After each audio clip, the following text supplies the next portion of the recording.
Buen día a todos, bienvenidos ya a nuestro último programa de Junta Médica. Ya saben que los viernes los dedicamos a la salud mental. Y hoy, atención, vamos a centrarnos en nosotras, en las chicas. Por eso ven esta mesa llena de mujeres, pero también está Daniel, por si acaso. Vamos a hablar de los trastornos psicoperinatales, ¿no? Generalmente ese estrés, lo más conocido es el estrés, ¿no? Que puede aparecer durante la gestación y también después de haber dado a luz. Es un tema bastante complejo. Muchas veces estos trastornos no son, digamos, diagnosticados, ¿no? Y muchas veces tampoco llevan tratamiento. Así que vamos a conocer de inmediato, ¿no?, a nuestros doctores invitados el día de hoy aquí al programa.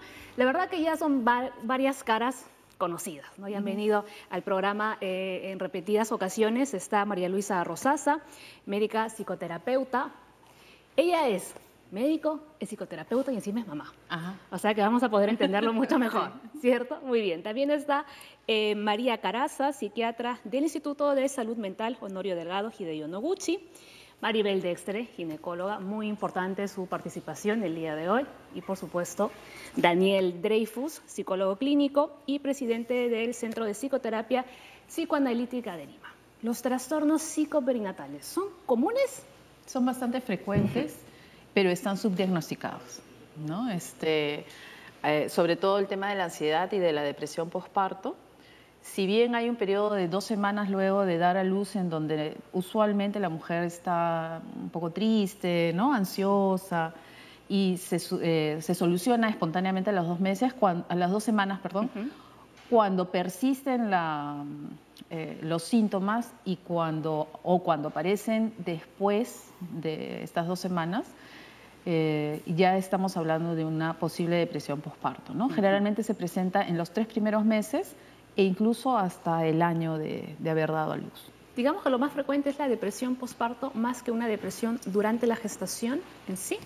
No necesariamente, ¿no? Porque puede haber depresión durante la gestación que no es diagnosticada y va a, además, durante el puerperio tener y volver a reaparecer esto, que va a ser mucho más frecuente en algunas pacientes en especial, ¿no? Y más adelante vamos a ver cuáles son algunas de esas señales, ¿no?, que podemos detectar en las futuras mamás, ¿no? Claro. A ver, doctora. Lo que pasa es que la maternidad como que tiene un concepto muy romántico, está sobredimensionado.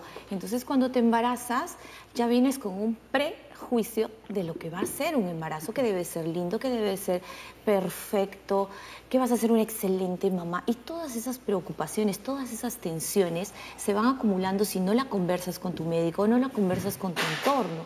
Entonces llega la etapa en la que estás vomitando hasta la vida porque las hormonas van aumentando. Entonces dices, ¿por qué esto me pasa a mí?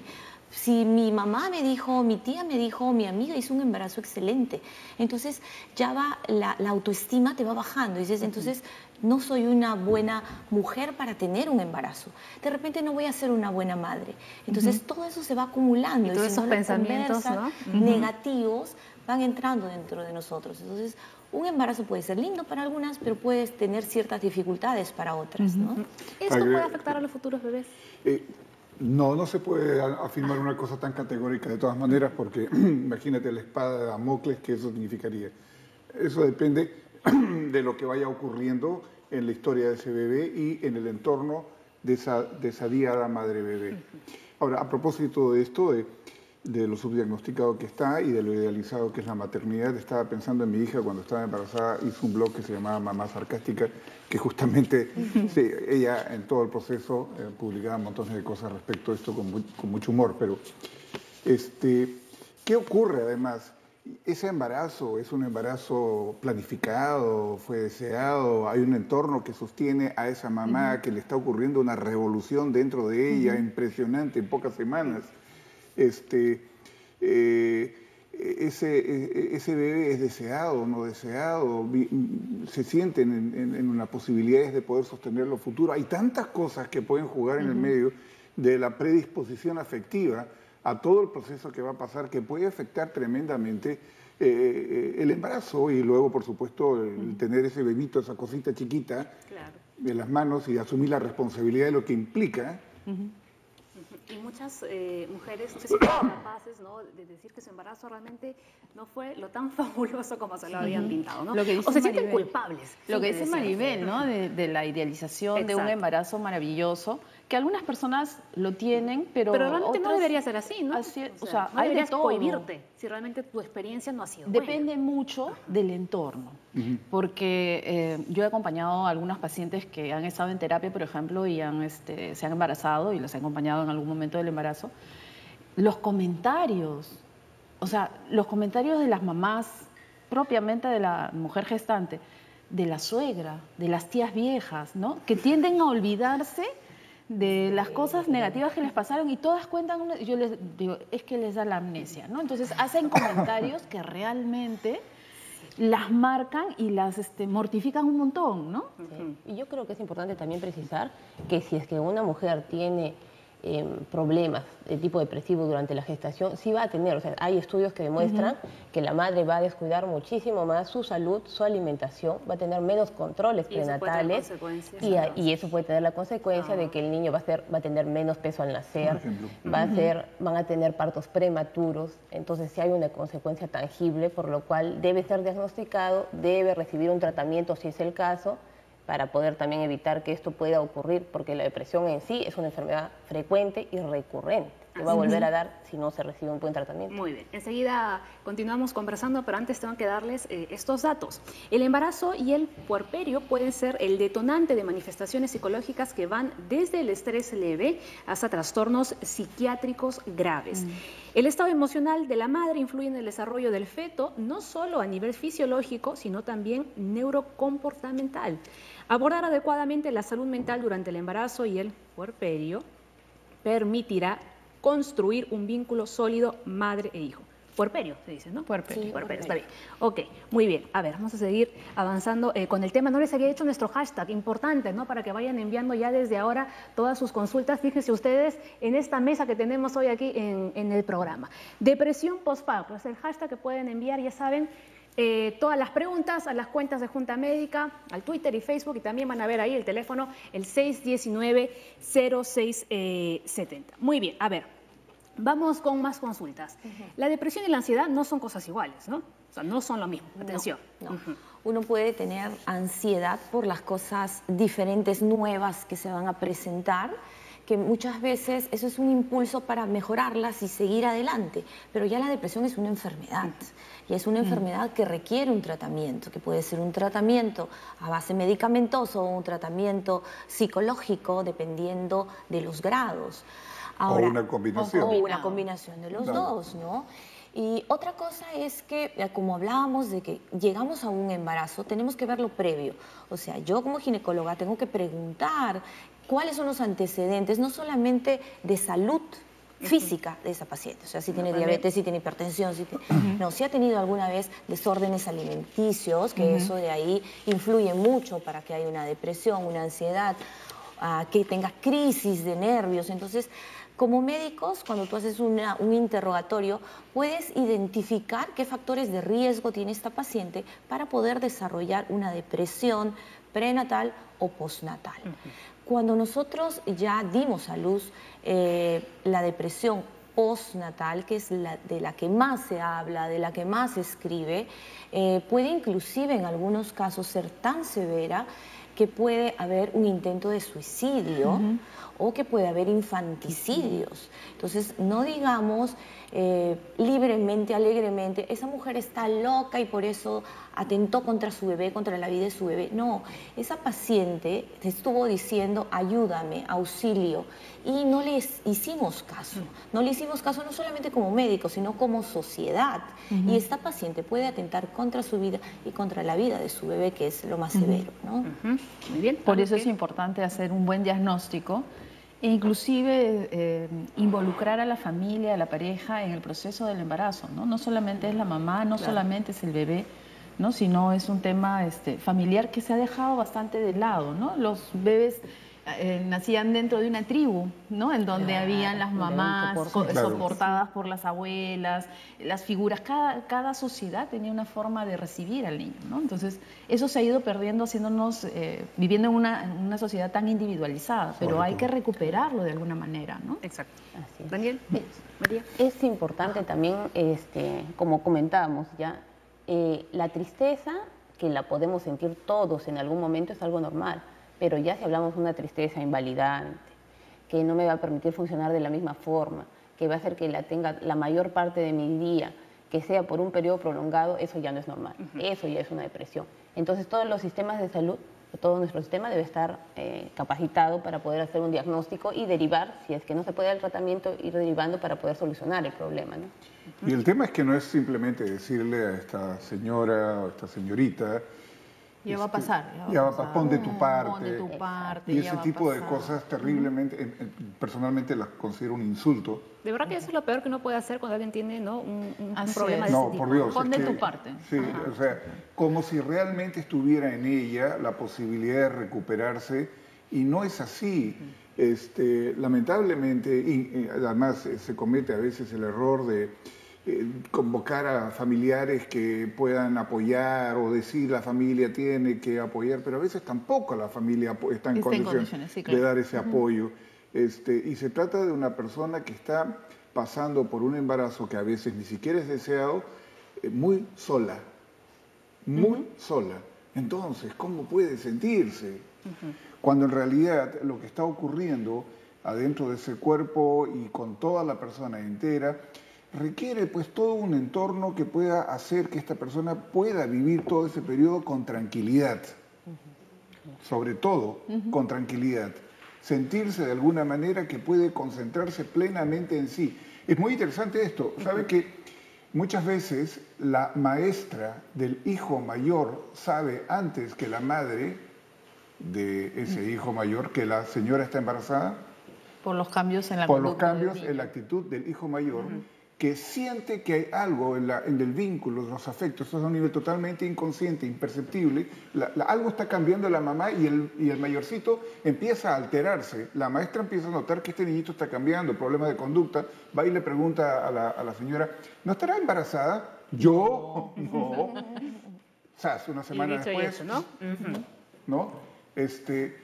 ¿Cómo entonces es de potente lo que está ocurriendo y que afecta, que se percibe en los vínculos? Una persona me contaba de que la conducta de su perrita cambió completamente cuando estuvo embarazada. Se le ponía encima. Eso es verdad. Y ese tipo de cosas, se le pegaba. O sea, pasan cosas cierto, que en realidad diera la impresión de que no tienen importancia, pero tienen muchísima importancia, que tiene que ver con lo emocional alrededor de esto que es tan impresionantemente importante. En fin.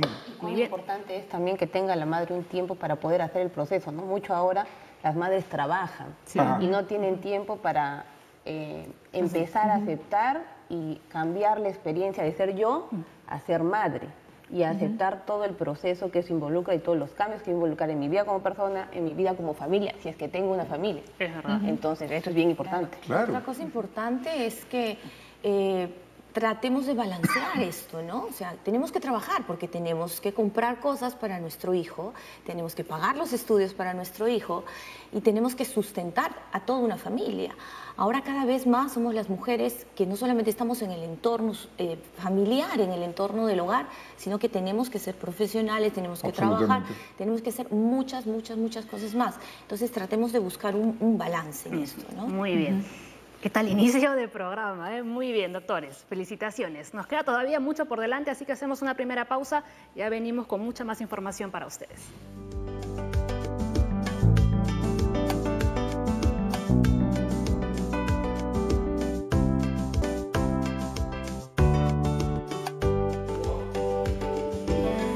Continuamos aquí en el Viernes de Salud Mental, hablando de los trastornos psicoperinatales. El hashtag lo van a ver en este momento en su pantalla, va a estar siempre presente ahí para que ustedes puedan enviar todas sus consultas. Vamos a ir de inmediato con estos datos para comentarlo con nuestros invitados. Vamos con el dato. A ver, son muchos los factores que pueden predisponer a que una mujer embarazada desarrolle un conflicto mental.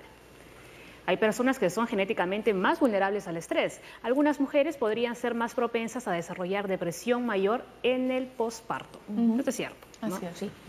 O sea, se ve de que la depresión tiene un componente genético. Pero ese componente genético es como un switch, como un botoncito, que todo el entorno, si hay algo malo en el entorno, va a presionar y va a aparecer. Eso se llama epigenética, todo lo externo que puede influir sobre nuestros genes.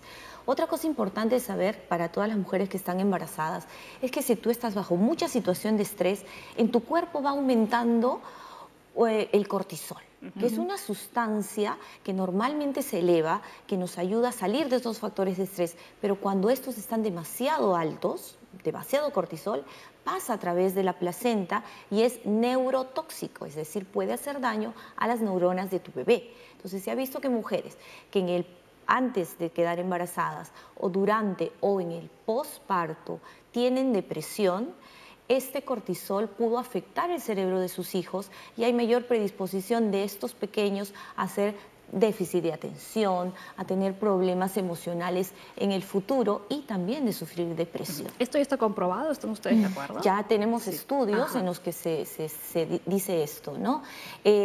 Otra cosa importante creo que debemos de tratar es la medicación durante la gestación de una mujer que está sufriendo depresión y para eso la doctora psiquiatra nos va a ayudar. Sí, pero después nos va a contar. Okay. Porque más adelante cuando hablemos de los tratamientos, ¿no? Ahí nos viene perfecto para que nos pueda explicar bien, porque hay un poco de polémica, que sí pueden tomar medicamentos, que si luego los dejan, ¿no? En fin, ¿cuáles son las consecuencias? Vamos a ver primero los factores de riesgo, ¿no? Están los biológicos, los psicológicos y además los sociales y culturales. En los biológicos, cambios hormonales y físicos, psicológicos, rasgos de la personalidad, historia de vida, antecedentes, y luego, pues también, como decía, ¿no? Los sociales. Los sociales y culturales que también influyen muchísimo. Hay varios estudios al respecto, ¿no? En el cual es cierto que de repente la etapa puerperal puede hacernos pensar muchas veces como hay un cambio en las hormonas más evidente que podría ser algo más biológico, pero también hay varios estudios que demuestran que son los factores socioculturales los que van a explicar muchísimo mejor la depresión, por ejemplo la depresión y la ansiedad en la etapa puerperal, ¿no? Entonces ahí era lo que más o menos comentábamos antes. Cuán importante es tener un buen apoyo, una pareja que constituya realmente un apoyo emocional para la mujer. Que esta mujer, cuando regrese a casa, tenga un soporte económico también. Que tenga además, que pueda tener a su cargo hijos pequeños a los cuales va a regresar y va a demandar muchísimo más de ella, además del recién nacido, donde va a regresar y necesita más atención de ella. Entonces, son varios factores, sobre todo los socioculturales, que van a hacer que esta mujer se pueda ubicar en el espacio y cuando finalmente se enfrente a esto que va a regresar a su casa con un niño pequeño pueda tener más ansiedad, más tristeza, además de los factores que conversamos antes, porque va a ser mucho más frecuente en pacientes, en mujeres que ya han tenido una depresión previa, que puedan volver a tener una depresión y que tengan una depresión puerperal. Ahora, poniendo un poquito, subrayando temas sociales y culturales, la edad de la madre tiene su jugada aquí. Quiero decir, hemos estado trabajando, estudiando un poco el tema de las adolescentes que salen embarazadas, y no por temas traumáticos, violaciones, sino por la consecuencia de actividad sexual consentida. El tema es que en esos casos, estas niñas se embarazan y viven el embarazo, pero eso es una cosa, pasar a ser madres es otra. Exacto. Esa es otra. Y el problema empieza cuando salen del embarazo y tienen que enfrentar lo que implica realmente ser madres. Claro que tenemos ahí todo otro factor totalmente distinto de lo que podría ser un embarazo en términos regulares o más deseables, en personas que están en condiciones de sostener a ese bebé porque, en fin, de alguna manera cuentan con los recursos mínimos como para que se lo pueda tener. Pero hay que considerarlo, ¿no? O sea, el solo hecho de estar embarazada no significa de que esa persona... El instinto materno como tal no existe. No se puede hablar de instinto materno. O sea, uno...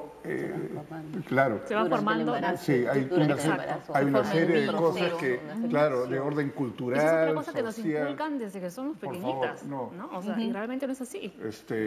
esto se tiene que construir, se tiene que crear y todo un entorno. Claro, la niñita desde chiquitita está jugando con muñecas y una serie de cosas de orden de género que se van creando, que se van inculcando. ¿No? Un conocido le regaló a su niñita unos camioncitos porque, claro, también tiene que jugar con juego de niños. Y la veías a la niñita con el camioncito papá, el camioncito mamá y con el camioncito bebé cargada. O sea, son cosas tan lindas, tan chiquititas, pero en fin, hacen que, en fin, se transmitan una serie de cosas culturales sobre lo que es ser mujer, lo que es ser hombre desde el principio. Pero, o sea, digamos que cuando estamos hablando de factores, ¿no?, que finalmente pueden desencadenar en una depresión durante el parto o después, lo que más influencia tiene son los factores sociales y culturales, más que los hormonales, más que los psicológicos y los biológicos. Tiene una fuerza muy grande. Ajá. Y otra cosa bien importante y relacionada con lo que iba comentando, ¿no? Cómo nuestra sociedad, ahora que estamos viendo tantas cosas en la sociedad peruana, cómo una madre, un padre estimula muchas veces que la hija pueda jugar con su muñeca, pero cuando un niño quiere coger una muñeca para jugar o para empujar el cochecito, ¿por qué?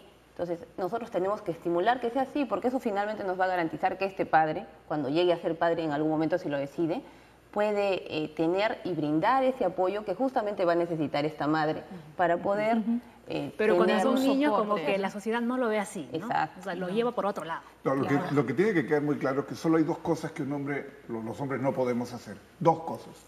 Parir a la criatura y darle de lactar. Todo lo demás. Absolutamente todo. Y la idea es compartir esa responsabilidad, ¿no? Y también no solamente va a haber la depresión en la mamá, sino también hay depresión en el papá. Porque el papá o la pareja, que antes era un hombre, mujer, se comporta, se cambia ya a tres personas. Entonces el hombre se siente rechazado, se siente separado, se siente menos querido. Entonces si él tiene depresión no va a apoyar a esa mujer que también está pasando por ese periodo. Y son periodos, o sea, todo va a depender de la intensidad, ¿no? Porque hay un periodo en donde la mamá se aboca a su bebé y hace este movimiento en donde deja por fuera a todas las personas de la familia, incluyendo a la pareja. Se vuelve muy protectora. Muy protectora, solamente quiere estar con el bebé, pero luego el movimiento natural es volverse hacia todos, ¿no? Ya cuando se queda cerrada, porque hay mamás que ya también eso es medio delirante, ¿no? Si no lo atiende ella, entonces nadie los puede atender. Nadie los puede tocar, nadie los puede atender. Eso está mal, ¿no? Claro, la idea es, de repente tenemos ahí una madre ansiosa que necesita algún apoyo y que no está siendo cubierto ni descubierto por la familia o por algún personal de salud que cuando ya está llevando al control al niño lo puede detectar. Entonces, sí, ¿no? Es importante por eso el diagnóstico, la detección. Y la idea es justamente que la sociedad se entere de qué es la depresión, qué es la ansiedad. El año pasado justamente la Organización Mundial de la Salud hacía una campaña para detección de la depresión. ¿Por qué? Porque es una enfermedad muy frecuente, muy presente, incapacitante, pero que no está detectada. Y sobre todo en la depresión posparto, porque hay un sentimiento de culpa. Exacto. Y en donde la familia, el entorno, hace comentarios como, ¿cómo puedes estar triste si tienes este bebé tan maravilloso? ¿Tú no lo quieres? ¿No? Creo que todos hemos escuchado que a alguna paciente le han dicho o le han hecho un comentario similar. Y esa es una forma de violencia, esa es una forma de violentar a la mujer, que no debe de ser, ¿no? Pero nunca falta el imprudente. Nunca falta un comentario. La tía de esas. Es el desconocimiento, ¿no? Que otra cosa, es que no se conoce que eso puede ser. O sea, finalmente la depresión durante la gestación, en el puerperio, es una enfermedad.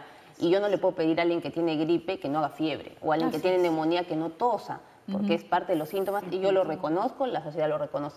Pero alguien que tiene depresión, pon de tu parte, sal, ¿por qué no quieres salir? ¿Por qué no aceptas al bebé? O sea, no es tan simple, ¿no? Son síntomas de que está deprimida. Exacto. Vamos a ver cuáles son algunos tipos de los trastornos psicoperinatales. Tristeza o melancolía, depresión, ¿no?, que es lo que más hemos estado hablando.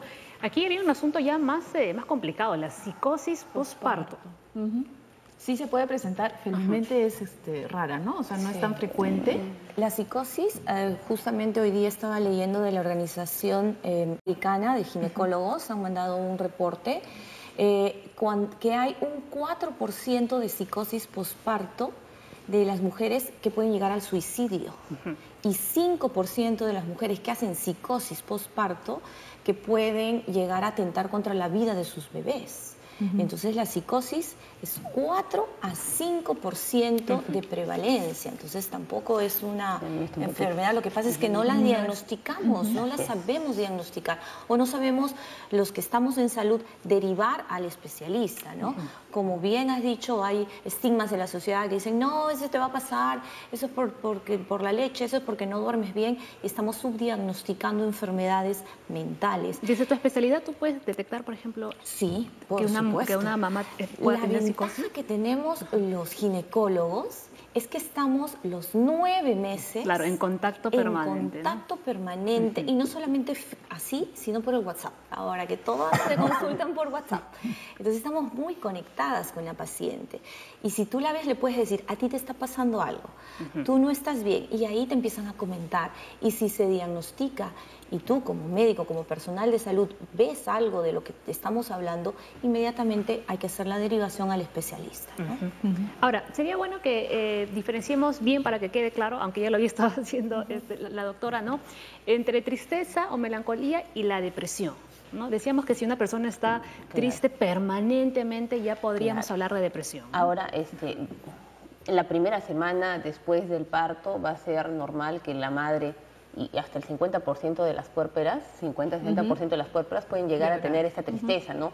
Y finalmente adaptarse, estar irritable, algo más lábil emocionalmente frente a esta nueva habilidad y experiencia a la cual me enfrento. Pero esto se va a ir pasando.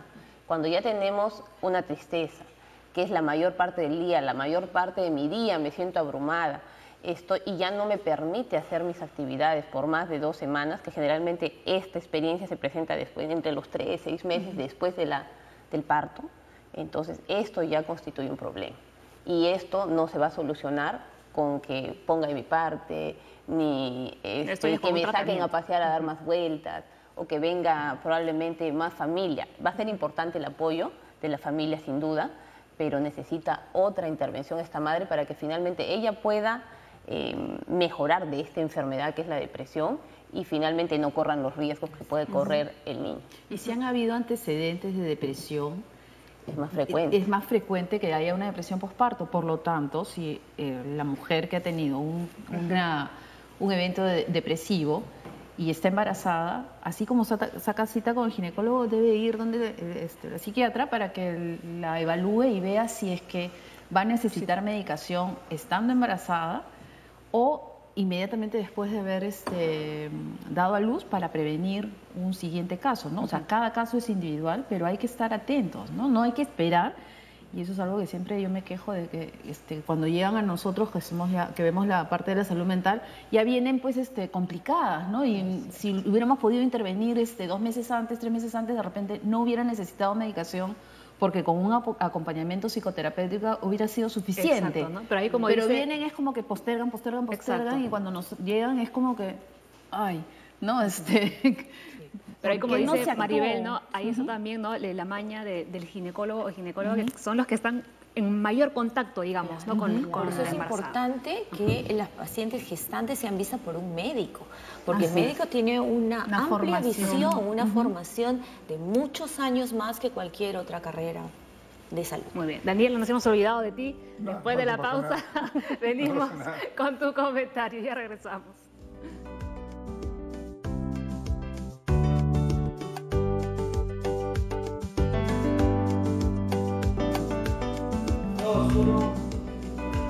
Muy bien. Ustedes no saben lo que es esta junta, no paramos, pero ni en la pausa. Seguimos aquí conversando del asunto. A ver, Daniel. Necesitas segunda parte. Lo que pensaba yo respecto a todos estos trastornos, en fin, si estamos a nivel de una tristeza o pasamos una depresión, o en fin, felizmente no aparece tantísimo, pero es tremendo cuando una persona está pasando por una situación de rompimiento con la realidad, que es una psicosis, y en fin, todas estas cosas tan complicadas. Yo estaba hablando hoy día sobre una serie de cosas que no son visibles, intangibles.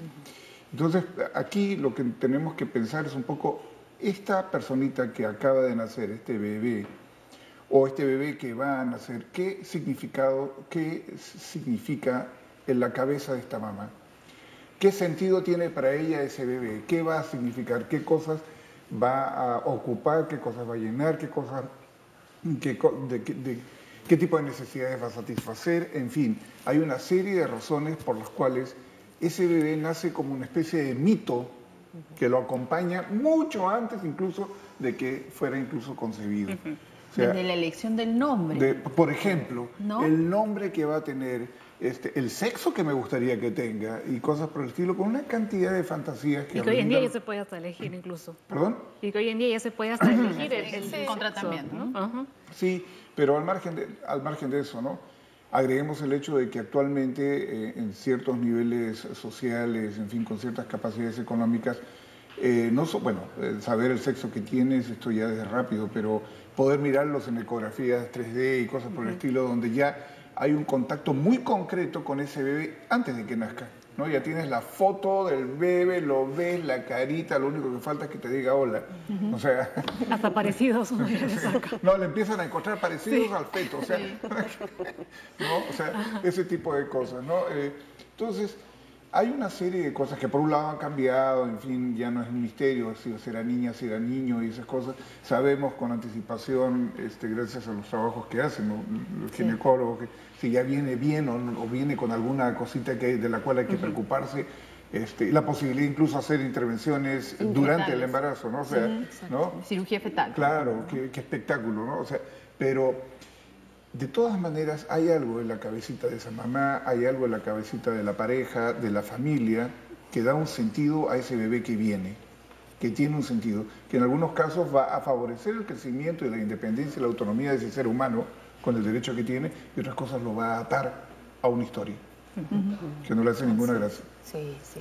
Ahora, las mujeres, por ejemplo, que se someten, o las parejas que se someten a tratamientos de fertilidad y que tienen un hijo gracias a ese tratamiento, tienen mayor presión, tienen mayor porcentaje de tristezas, de melancolías, si es que tienen alguna complicación, ¿no? Amenazas de aborto, partos prematuros, bajo peso al nacer, todo eso pueden ser consecuencias para nuestros bebés de una depresión durante el embarazo. ¿A lo que añadir? No, que es bien interesante lo que dice Daniel y evidentemente da pues para 2 programas, 3 programas, ¿no? Acerca del rol que va a cubrir ese niño, ¿no? Por ejemplo, un niño que llega para que la pareja se amiste. También. ¿No? Y entonces es una carga terrible para la criatura, ¿no? El niño, yo siempre les digo a las mamás que a veces son muy aprensivas y te dicen, no, pero es mi hijo, yo tengo que hacer esto, me tengo que sacrificar. El niño no viene para completar nada, ¿no? El niño viene porque queremos que venga y es una persona independiente, ¿no? Y tenemos que ayudarlos justamente a que sean personas independientes y saludables y no transmitirles más bien todas las taras que pueda tener una familia, ¿no? O un niño que viene, pues, yo alguna vez vi una persona que se embarazó para que el bebé fuera compatible en una donación de médula al hermanito, ¿no? Y el hermanito murió antes que naciera el bebé. ¿Te imaginas qué tristeza, o sea, qué carga para ese niño, ¿no? O Llegó tarde. algo terrible que también he observado. Una pareja conciben a un bebé, hay este embarazo, y el bebé fallece en algún momento.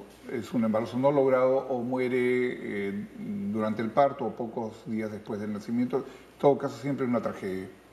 Se vuelven a embarazar y al segundo le ponen el mismo nombre del muertito. O sea, tenemos 2 hermanos homónimos, además a uno de los 2 se lo puede ir a ver al cementerio. Escúchenme. Claro. Ahora, otra consulta. ¿Es posible, por ejemplo, ahora con esto de los vientres de alquiler, de que tanto la mamá, digamos, biológica como no biológica, ¿no? Tanto la persona que está alquilando su vientre como la otra persona que finalmente va a tener al bebé después, ¿no? de que esta persona dé a luz, ¿puede haber también esta depresión? Sí. En los dos En, casos. en ambos. En las dos. En las dos. casos. Ajá. Una, porque no puede tener a un bebé, no puede engendrar, no puede tenerlo dentro. Y la otra, porque va a tener a ese bebé y lo va a separar, ¿no? Usualmente se supone que esta A pesar de que paciente ella es consciente de que... no se deben de conocer, deben de ser personas totalmente diferentes, y eso también hay que legislar bien, hay que ver cuáles son las leyes para los dos casos. Pero también sucede un sentimiento de pérdida para esta paciente, para esta persona que bien dio su vientre para ser feliz a una pareja, pero también hay que ver que ese bebé, producto de una fertilización, de un vientre de alquiler, como se dice comúnmente, también va a tener ciertos rasgos en su conducta. O sea, se le va a contar, no se le va a contar, es saludable, no es saludable decirle que fue concebido de esta manera. Entonces va a crear una carga para los dos, para la madre que tiene al bebé y para la mamá que va a recibir a su bebé. María. Claro, importante lo que comentaban también en relación a la pérdida, ¿no? La pérdida de un embarazo previo que, como comentábamos, también va a ser un factor de riesgo para que esta madre pueda desarrollar depresión en este embarazo nuevo o en esta... O el siguiente, ¿no? Claro. Y justo que iba, los factores de o por riesgo. ejemplo, una mamá que tenía una pérdida, una o varias pérdidas, que hay casos, ¿no? Un embarazo que se está logrando, ¿tú te imaginas con qué ansiedad lo vive? Entonces necesita estar sostenida no solamente por el ginecólogo, sino también por el lado de la salud mental, ¿no? Y que si es alguien que ya está medicado, lo que estábamos conversando hace un rato, ¿no? No dejar la medicación. Por algo una mujer está medicada, entonces hay que continuarla. Hay que ponerse de acuerdo con el médico, hay que ver qué medicamentos sí pueden ser tomados. Hay mujeres gestantes o que están dando de lactar que no quieren tomar ni Panadol, ¿no? Entonces a veces ya son excesos, ¿no? Entonces para eso estamos los médicos, que sabemos qué cosas sí pueden tomar y qué cosas por supuesto que no. ¿no? Aquí justo hay una consulta, Tania, desde Iquitos. ¿Existe la depresión postparto después de un legrado y cómo se trata? Claro, es una depresión post-aborto. O sea, estabas embarazada y por algún factor de riesgo, que la mayoría de veces son por el embrión, cuando hay alguna malformación que no es compatible con la vida, el embarazo termina espontáneamente en los 3 primeros meses de la gestación. Es muy grande la tristeza que puede tener no solamente la mujer, sino la pareja, si era un embarazo deseado, y no así para una paciente que tiene un aborto y es un embarazo que no fue deseado, ¿no? Son dos cosas totalmente, dos escenarios diferentes en los que nos tenemos que poner. Entonces sí debe de haber un apoyo psicológico inicialmente, y si esta paciente tenía un antecedente de depresión o que estaba tomando medicación, entonces hay que derivarla al especialista para que continúe con su tratamiento, ¿no? Y aquí hay otra consulta, mira, ha llamado un caballero, Andrés, desde Caraballo. Dice: mi esposa y yo tenemos una hija de 2 años que nació por cesárea. Actualmente su esposa está embarazada de 2 meses y se queja de dolores en la zona donde le hicieron la incisión, ¿no? Ella piensa que se va a morir en el parto. ¿Cómo puedo ayudarla?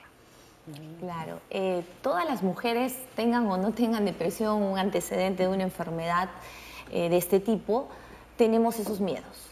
Tenemos el temor de que vayamos a morir, tenemos el temor de que nuestro bebé no venga bien, que tenga alguna malformación, y tenemos el temor de que no vamos a ser buenas madres, que no vamos a tener leche.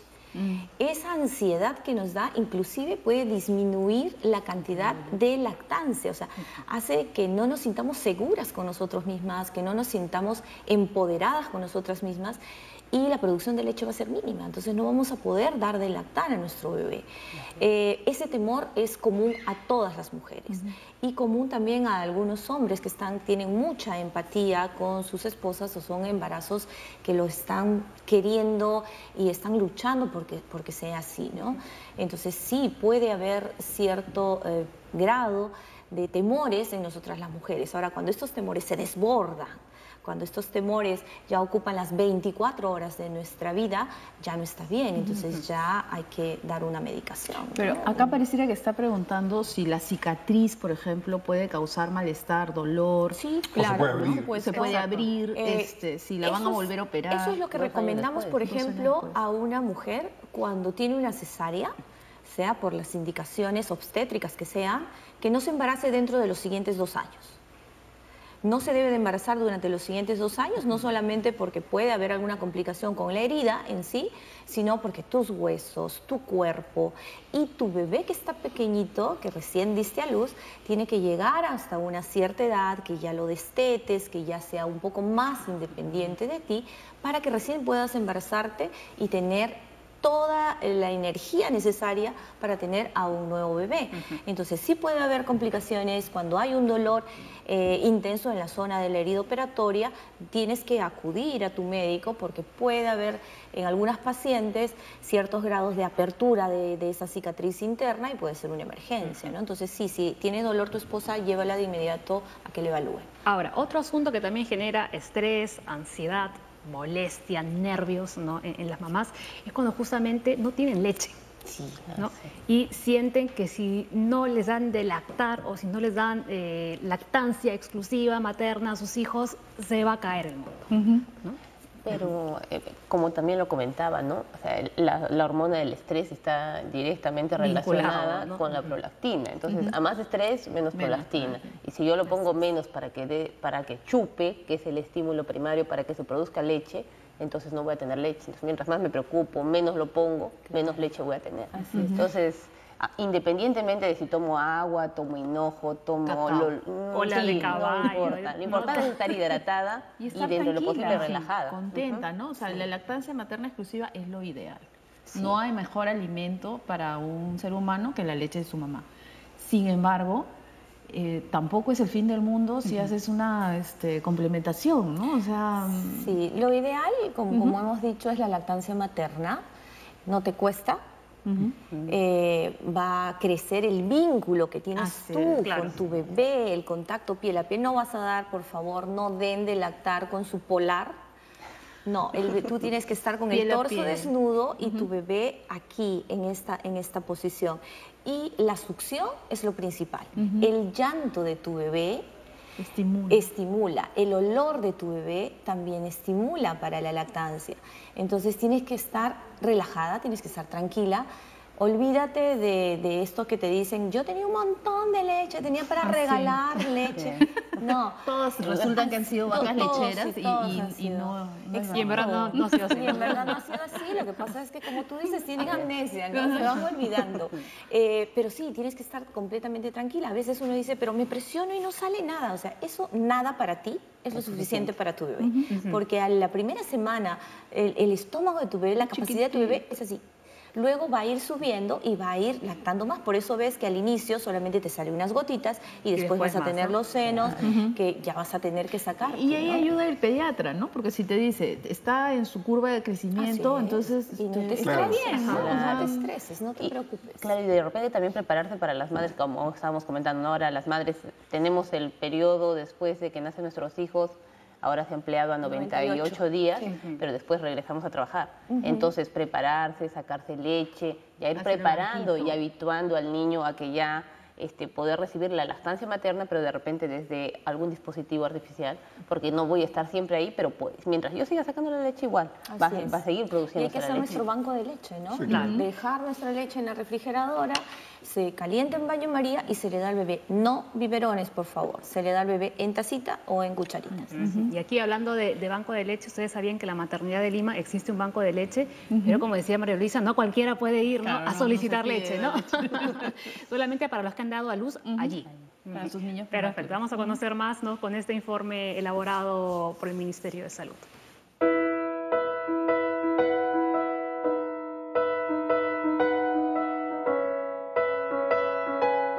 A Patricia le costó mucho cumplir su sueño de ser madre.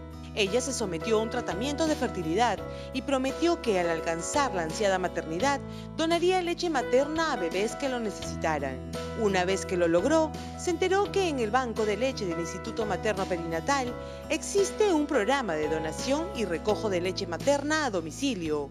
Ella no lo pensó 2 veces y desde hace 5 meses se sumó a este acto solidario y de amor. Sin darme cuenta, mi mamá, mi hijo sano, y a los 2 meses ya me caía la leche. La leche era bastante, caía, ensuciaba toallas y toallas. y dije que era momento de empezar a donar. Me comuniqué con ellas vinieron, me hicieron una evaluación de sangre y me dijeron que estaba apta para donar. Y así es, ellos vienen cada cierto tiempo, me dejan los frascos, yo los lleno y bueno, igual, ¿no? Todo eso, por lo general una vez por semana. Estoy muy contenta de poder donar mi leche a niños prematuros o niños enfermos. Aura dio a luz a un prematuro bebé por un problema en la placenta. Aún no le puede dar pecho a su pequeño, sin embargo prefirió alimentar a otros niños, sumándose a la donación del Banco de Leche Humana. Me enteré recién que existía esta área de lactancia y como yo tenía leche, la señorita me dijo que si yo podía donar. Le dije que ya, porque siempre van a haber bebés que necesitan y a veces las mamás no pueden dar por su situación de salud, ¿no? Entonces me pareció una buena idea y ya estoy acá dando la leche hasta que mi bebé pueda recibirlo y darle a él también. Y eso beneficia a todos, a los bebés que no tienen y a mi bebé, porque cuando ya lo necesite voy a tener la suficiente leche.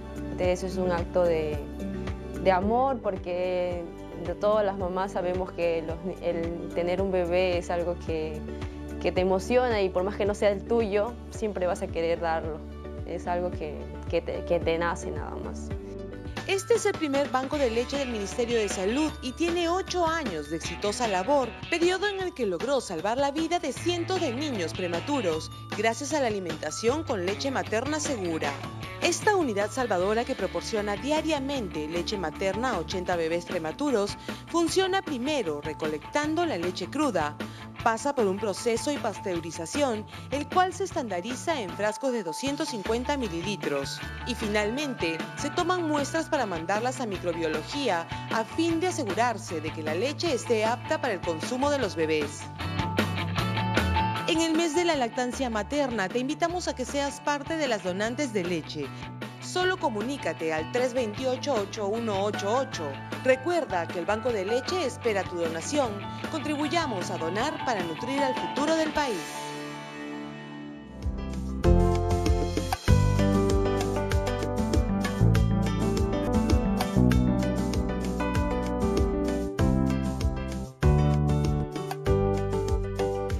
Tenemos una llamada telefónica en vivo, Rosa, desde Chorrillos. Buenos días, te escucha la Junta Médica. Buenos días a todos. Mi consulta es la siguiente. He tenido 2 pérdidas hace ya, la primera fue hace 10 años por propia decisión y ahora último me volví a embarazar de mi pareja, ya deseando el bebé, pero luego no. Actualmente estoy embarazada de 2 meses. Quería saber si es necesario que reciba tratamiento psicológico desde ahorita, o porque actualmente no tengo síntomas de depresión, pero sí tengo un poco el hecho del temor de que vuelva a suceder, ¿no? Pero ahorita lo tomo emocionalmente, me siento estable. A ver, muy bien. Más o menos hemos entendido, porque aquí en el set no se logra entender tan bien. Ha tenido 2 pérdidas y ahora mismo está embarazada y por lo que he entendido tiene miedo de que vuelva a suceder lo mismo, ¿no? Así es. Ahora, hay mujeres, por ejemplo, que tienen un aborto y de inmediato, o sea, buscan reemplazar un embarazo por otro, de inmediatamente. Y eso no es así. Tienes que esperar por lo menos unos 6 meses sin embarazarte, porque el útero, tus hormonas y todo tienen que llegar a como estabas antes de esa pérdida que tuviste. Entonces, no se recomienda un embarazo muy pronto después de haber tenido un aborto. Cuando una mujer tiene 2 o 3 pérdidas, abortos, ya hay que entrar a un estudio. Ya estamos hablando de un abortador habitual, puede haber factores de riesgo en ti y hay que tratarlos, hay que investigarlos. Si una mujer ya tiene abortos previos, tiene que entrar en un estudio. Si estás embarazada actualmente, no hay nada mejor que vayas a tu médico, que te controles este embarazo si has tenido previamente 2 abortos, ¿no? Muy bien, ahora vamos con algunas consultas en las redes sociales. Melina Alcántara, mira, desde Huancayo nos está escribiendo, dice, si se está tomando valproato, sertralina y el Ceclonex, ¿qué se puede recomendar, dice, para no coger embarazo? A ver, no quiere embarazar. No queda embarazada, ¿no? Y si se queda embarazada tomando estos medicamentos, ¿cuáles son los efectos que puede causar? Claro, lo primero habría que preguntarle a Melina es cuál es la razón por la cual está tomando la medicación. Entonces, lo ideal sería que, y lo ideal para cualquier intervención médica es que la paciente, la que viene a la consulta, tenga esa confianza con el médico, con quien lo está atendiendo, para justamente, bueno, en teoría ya debe saber el diagnóstico que tiene y consultar con el médico, ¿no? Tener la confianza de decirle, yo quiero quedar embarazada, mis planes son quedar embarazada, entonces quiero saber de la medicación que estoy tomando, cuál necesito, si es que necesito alguna, para poder llevar mi embarazo de la mejor forma, o de repente no necesito ninguna si es que mi plan es quedar embarazada. Ahora, en caso de que exista una depresión, ¿se pueden seguir tomando los medicamentos durante la gestación? Así es, ¿no? Durante la gestación, si yo ya he tenido una depresión previa y vengo tomando una medicación antidepresiva, debo continuarla. Siempre igual, en consulta con el médico, con el psiquiatra que le está viendo y ver, evaluar riesgo-beneficio, pero si yo tengo una depresión tengo que seguir tomando la medicación. En muchos casos, recién el diagnóstico de depresión se va a hacer durante el embarazo. Entonces, si es que se evalúa y se cree que es conveniente que la paciente tiene que tomar una medicación por la sintomatología que tiene, por los riesgos que, como ya hablaba, van a ser para ella, para la salud del niño por nacer, entonces habrá que tomar la medicación y algunos van a tener que continuarla en la etapa puerperal. Rapidito, ¿esta medicación puede afectar, por ejemplo, la producción de leche? Usualmente, ¿O puede transmitir, digamos, esta medicación a la hora de lactar? Cuando uno tiene depresión, tiene que continuar el tratamiento. La única contraindicación para la lactancia materna es que la mamá tenga SIDA, que esté con tuberculosis activa.